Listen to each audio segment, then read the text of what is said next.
Mesdames et Messieurs les conseillers économiques, sociaux, environnementaux et culturels, par la seule présence du Président de la République, ce jeudi 27 janvier 2022 représente un jour important dans les annales de notre Assemblée consultative. Je vous prie donc de vous tenir debout et d'accueillir sous vos ovations nourries son Excellence M. Alassane Ouattara, Président de la République de Côte d'Ivoire. C'est l'occasion pour moi, Monsieur le Président de la République, de vous rendre hommage pour vos grandes et immenses œuvres pour notre pays, pour votre pays. En effet, pour les institutions de la République, pour vos concitoyens et pour votre pays, vous voyez grand, parce que votre vision embrasse des horizons plus larges, en quête constante du possible, du vrai et du beau.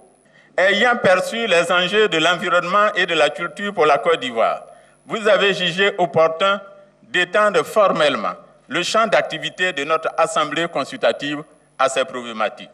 Ainsi, le Conseil économique et social d'alors est devenu le Conseil économique, social, environnemental et culturel qui, au terme de sa loi organique, est saisi par le Président de la République ou le Président de l'Assemblée nationale ou par le Président du Sénat de demandes d'avis et d'études.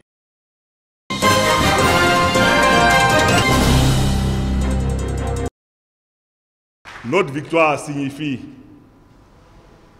la réconciliation des mutualistes avec Paul Nyogbo est le nouveau président du conseil d'administration de la mutuelle générale des fonctionnaires et agents de l'État de Côte d'Ivoire, MUGEFSI. Leader de la liste Solidarité Santé, il est sorti vainqueur avec plus de 80% des voix. Il aura la lourde responsabilité de conduire les destinées de la mutuelle pour les 4 années à venir.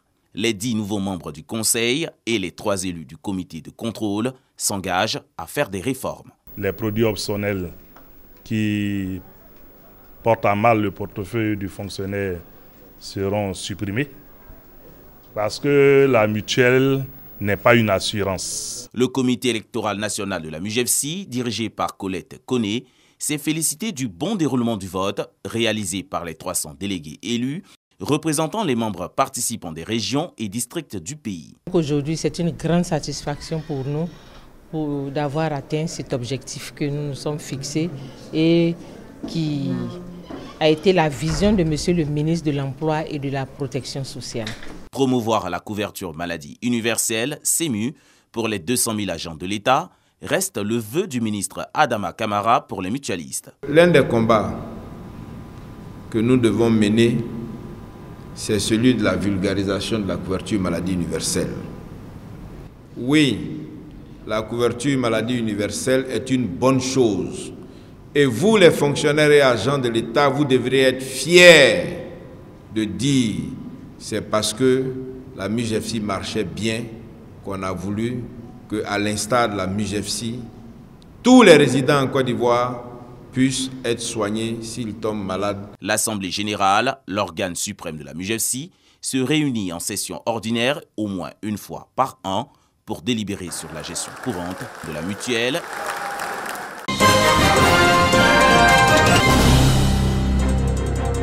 Favoriser l'inclusion financière en Côte d'Ivoire en portant le taux de 40% en 2017 selon la Banque mondiale à 60% en 2024, c'est l'ambition du gouvernement. Et cela passe par l'amélioration de l'accès et à l'utilisation des services financiers par les femmes, les jeunes et les paysans.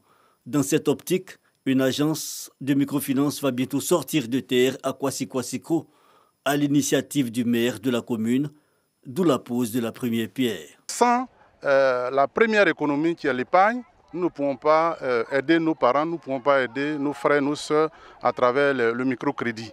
Parce que nous, notre activité, c'est le microcrédit et toute la population est invitée à venir épargner pour que par derrière, nous puissions les aider à améliorer leurs conditions de vie. Nous espérons développer l'épargne au niveau du département et permettre que nos parents arrêtent de prendre des risques en mettant de l'argent sur eux à la maison et qu'ils puissent épargner leurs fonds. Cette infrastructure vient permettre la diversification des produits et le développement des services financiers de proximité afin de faciliter l'accès aux populations exclues Une initiative qui suscite de l'espoir. Ça peut nous apporter beaucoup de choses, ça peut nous permettre de faire nos transactions.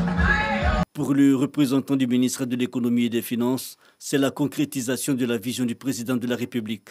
Le lancement des travaux de construction qui nous rassemblent ce jour est une parfaite illustration des efforts de son Excellence M. Alassane Ouattara, président de la République de Côte d'Ivoire, dans sa volonté de rapprocher les services financiers des populations. Estimé à plus de 65 millions de francs CFA, cet édifice sera bâti sur une superficie d'environ 700 mètres. Les travaux de construction dureront 4 mois.